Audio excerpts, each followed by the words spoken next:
Many of you have heard about the drug Prozac. Every year, billions of dollars are spent on buying Prozac.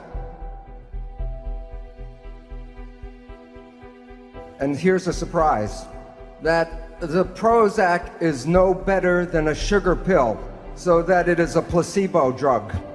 And yet the people who take it believe in the drug so much, it makes them better. This is what medicine does not tell you, is that there is negative thinking, and it's called the nocebo effect. And I will be talking about the nature of the two parts of the mind and why we have trouble sometimes controlling our life. First, there are signals from the environment, the internal and external environment. The function of the brain is to perceive the signals and then interpret those signals and then send the information to the cells to control the behavior and the genetics. So the function of the brain is perception, and from that creates the mind. Now, we have heard of something called the placebo effect, right?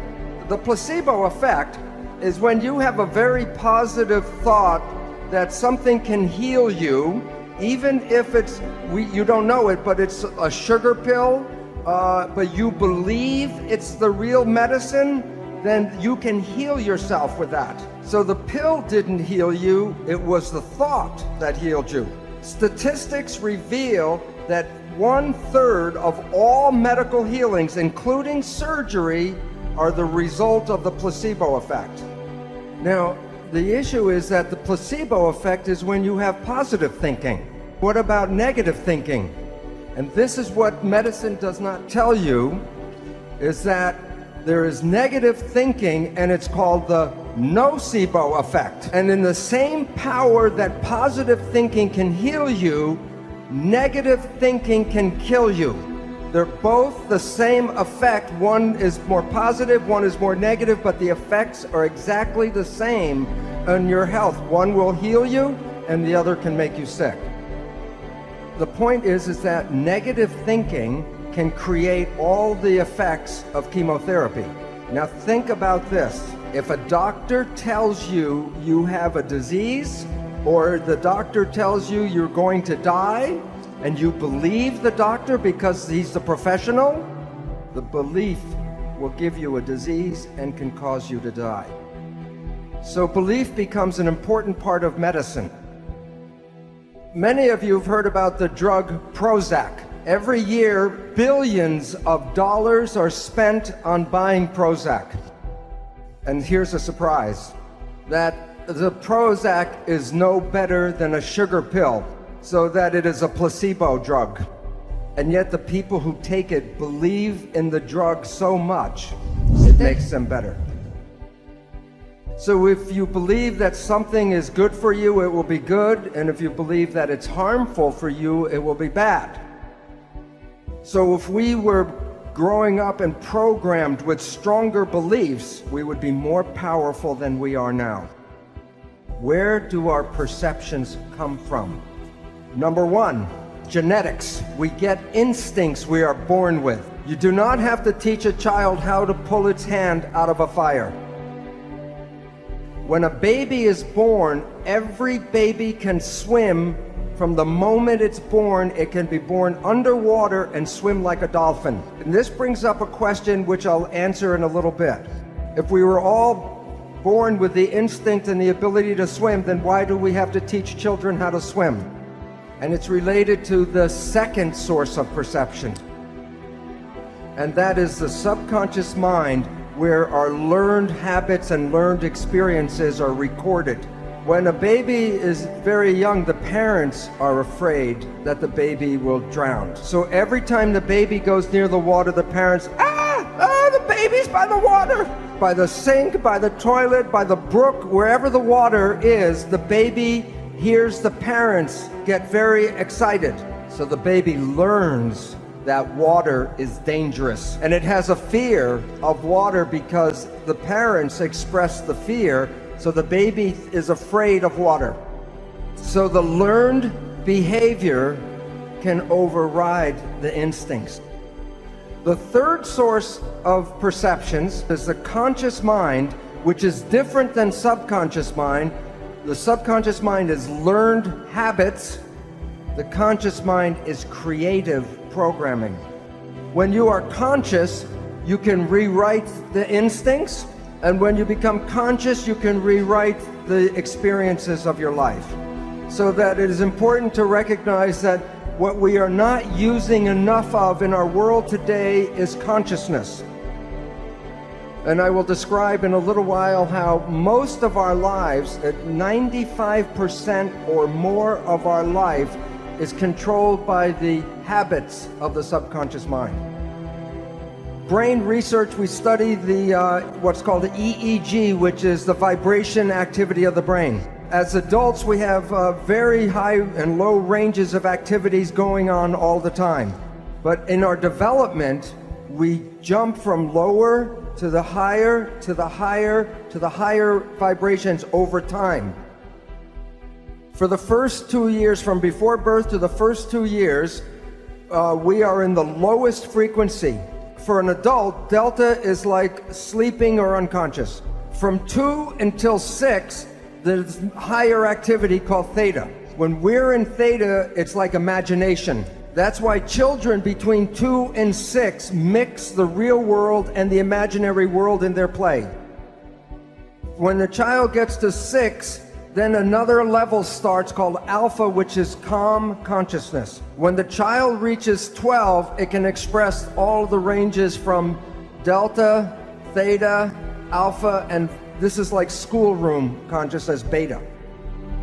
The most important point, consciousness, the way we think consciousness, is not available to the child until after 6. The first 6 years are the programmable state. The reason is this low activity is called the hypnagogic trance. If I want to hypnotize you, I have to take you from higher levels into lower levels, and then I can put information into the subconscious. A child has to learn thousands and thousands of facts about how to fit into the family and to society. And so the nature doesn't give the child consciousness to create new things. It just gives it the brain activity to download facts. People are familiar with the Jesuits would say, give me a child until 6 years of age and it will belong to the church for the rest of its life. Because whatever goes in the first 6 years is the first structure in the subconscious mind. The child is in a state of super learning. A child between 0 and 6 can learn 3 languages at the same time. But after this period, if you try to teach a child just 1 language, it's difficult. So this period in our life is where we learn the fundamentals of relationships, connections, family, and community. So like the chimpanzee, whatever the baby sees, experiences, or learns from the family, it goes right into the subconscious brain. And this is also the period where we learn self-identity. Who are we? What parents tell us we become. So if parents tell us we are smart and bright and lovely and wonderful, that goes into the program. But if we are told we are not nice people, or we're not smart, or we're not pretty, or we're not good, that goes into the program. But this is all below consciousness. So you may not know the programs you received because you were not conscious really during this time period. But most of us, most all of us, have received a program of not good enough, not the best we can be.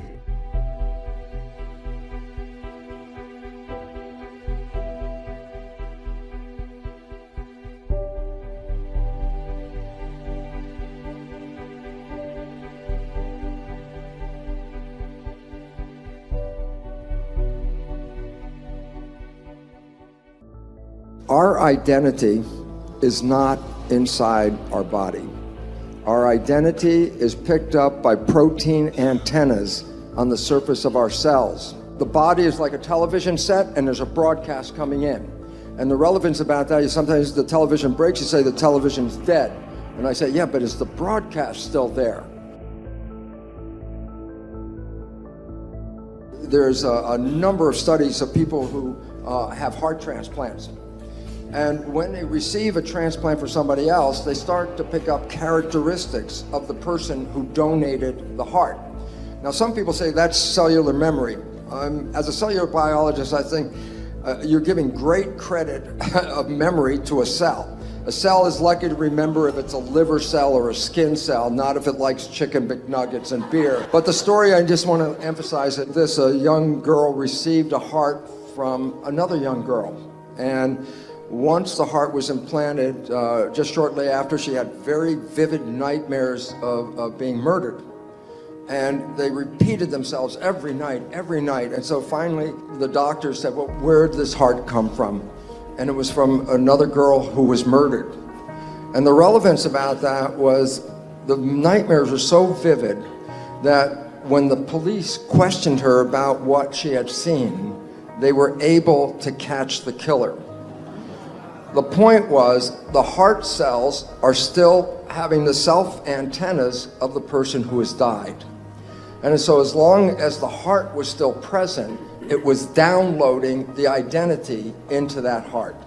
And the relevance is, yes, the girl's dead, but she's still there. Why? Because if the heart has the receptors, it still shows that there's a source that's feeding this individual person. Between all this particular data, it is profoundly important to understand the nature of some quantum physics, energy fields, and identity, and that we are not in this body. We are being broadcast to this body. As a scientist, and not spiritual for 40 some years, and then in 1 minute after understanding the nature of the membrane, it's like 2 + 2 is 4. I'm not in here. It was oh my God, I'm not here. And that concept of being outside, then being immortal, was interesting. But then I wanted to add this part because I thought this was the exciting part about my connection with my spirit and my body. I asked myself as a scientist, I said, well, why have a body and a spirit? Why not just be spirit? The answer for that is this. This is a virtual reality suit. You jump into the suit, you drive it around, the experiences of this suit are sent back to source. That's where we start to recognize your brain activity is not contained in your head. You can use magnetoencephalograph probes outside of your head, and you can read your brain activity. So you're broadcasting back to the field. And that's why we can see a sunset. We can taste that chocolate. We can smell that rose. We came here to experience life and to create. And then all of a sudden I said, oh, the whole story might be the biggest cosmic joke in the world, and that is this.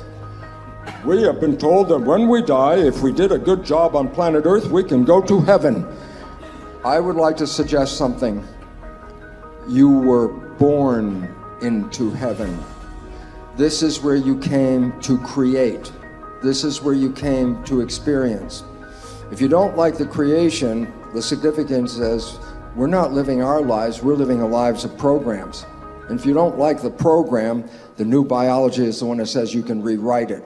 And if you rewrite it to make your creation not the one you bought as the creation, you will manifest heaven on earth. You will wake up every day with the glory of being in the most spectacular planet and the ability to create life. And that's what the joy is all about. What would happen if you stopped playing the program? And the answer is so wonderful because all of you have taken that red pill at some point, and that was when you fell deeply in love with somebody. And I said, what was happening when you fell deeply in love? And I say, for the first time in your life, you stopped thinking because everything you wanted is now right in front of your face. And when you stop thinking and you become what is called mindful, then you are in absolute control. I say, look, your life could suck every day until you met this person, and then heaven. And 24 hours later, you can experience heaven. And what was the difference? you stopped thinking and started being present. And so it becomes important, if you want to transform, then you stay present and you repeat what you like, and repetition is what will reprogram your subconscious. So as long as you stop the old talk, put in what you want, and repeat what you want, you have an opportunity to rewrite any program in your life.